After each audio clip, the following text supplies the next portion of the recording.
Борбордук шайлоо комиссиясы президенттикке талапкер Садыр Жапаровго эскертүү берүү сунушун четке какты. Бул тууралуу БШК мүчөлөрүнүн жыйынында чечим кабыл алынды. Белгилей кетсек, БШКнын үгүт иштерин көзөмөлдөгөн жумушчу тобу Жапаровдун Каракол шаарындагы эл менен жолугушуусундагы театрлаштырылган көрсөтмө боюнча талапкерге расмий эскертүү берүүнү сунуштаган.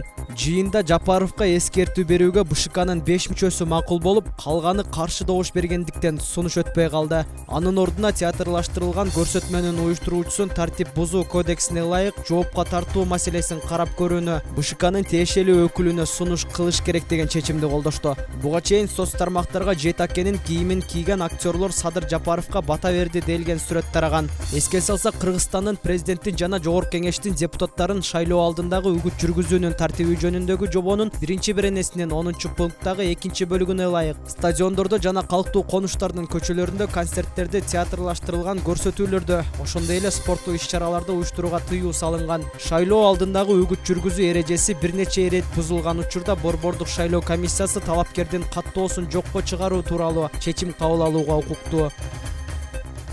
Кыргызстандын коомдук телерадио корпорациясы президенттик шайлоого талапкерлердин дебатынын 3-күнүндөгү видеону YouTube хостингине 4-январда кайра жүктөдү. Азыр видеонун толук версиясы КТРКнын аталган хостингиндеги баракчасында турат. 30-декабрда КТРКда өткөн талапкерлердин кезектеги дебатына президенттикке талапкер Бабыржан Төлбаев, Курсан Асанов, Равшан Жээнбеков, Улукбек Кочкоров, Жеңишбек Байгуттуев жана Абдил Сегизбаев катышкан. Дебат учурунда Сегизбаевдагы бир талапкер Садыр Жапаровду кескин сындаган. Ал Жапаров менен УКМКнын азыркы төрагасы Камчыбек Ташиев мурдагы президент Курманбек Бакиевдин тоюна барганын айтып, буга далил катары сүрөттөрдү көрсөткөн. Бирок түз ободо чыккан дебаттын видеосу аталган порталдан 1 сааттан кийин өчүрүлүп, ар кандай талкууларга жем таштаган. Социалдык түйүндөрдүн бир катар колдонуучулары дебаттын видеосун YouTube каналынан таба албай калышын Абдил Сегизбаевдин билдирүүсү менен байланыштырган. КТРК алгач эч кандай маалымат бербей, кийинчерээк муну техникалык мүчүлүштүк катары түшүндүргөн. Абдил Сегизбаев баштаган талапкерлер видео атайыла өчүрүлдү деген негизде Борбордук шайлоо комиссиясына арызданган.